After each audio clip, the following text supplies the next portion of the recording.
मोठं काम काही नाही. मी ऍक्टर आहे. मी 6 पिक्चर मध्ये काम केलंय. आणि आता सरांनी सांगितलंय कोणतीही कला असेल तर मनुष्य हा म्हणजे ती कला कधीही सोडून जाऊ शकत नाही. नोकरी जाऊ शकते. आता आपली परिस्थिती नाही. आपण जरा ब्रेक घेऊया. मी आता 2 वर्षापूर्वीपासून मग परत 25 वर्षाच्या नंतर मी परत पिक्चर मध्ये आले, मालिकेमध्ये आले. मी झीवर काम केलं, स्टारवर केलं. माझी नाटकं झालीत, काही शॉर्ट फिल्म झाल्यात, रील्स पण बऱ्यापैकी बनवते. आणि मग त्यावेळेस मी शॉर्टकट म्हणून मग उदरनिर्वाहासाठी काय करायचं.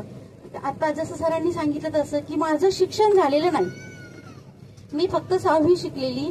मी 6वी पास झाले आणि माझं लग्न झालं. त्यामुळे मला काही नोकरी लागेल कुठं काय असं काही विषय नव्हता. तर मग मला गाण्याचा आवडत, गाण्याचा छंद होता. तर मग मी गाणी ऐकून ऐकून गाणी बसवली आणि आधी दुसऱ्यांच्या ग्रुपला गायला गेले. नंतर स्वतःचा ऑर्केस्ट्रा गेली 25 वर्षापासून स्वरसरिता नावाने ऑल महाराष्ट्रामध्ये मी माझं स्वतःचा 35 जणांचा ग्रुप आहे, तोही करते. आणि हे जे मी करते हे माझ्या आनंदासाठी करते. हे माझं नाव व्हावं वगैरे असं म्हणून नाही करत. तर मलाही वाटतं प्रत्येकाने एक एक कला जोपासावी, आपल्या अंगी असावी. कला कधीही वायाला जात नाही. आणि दुसरं असं सांगण्याचा उद्देश की मी 1-2 गाणे म्हणेल आणि एक नवरसाचा ऍक्ट करेल. नवरस म्हणजे काय, जे आपण रोज जिंदगीमध्ये जगतो, आपल्याला ते रस फेस करावे लागतात पण आपल्यालाच कळत नाही.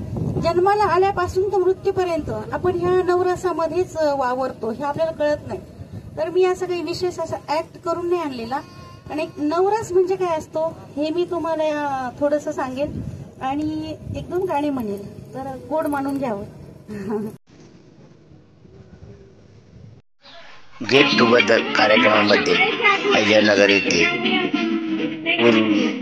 उज्ज्वला कुलकर्णी दिव्यांगासाठी गायलेले मराठी गीत.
करुण रस. मी अपंग नाही. मी सांगते ना, मी अपंग नाही. मी नाही अपंग नाही. मी अपंग नाही. रुद्ररस. मी अपंग नाही. एकदा सांगते ना, मी अपंग नाही. वीररस. मी अपंग नाही.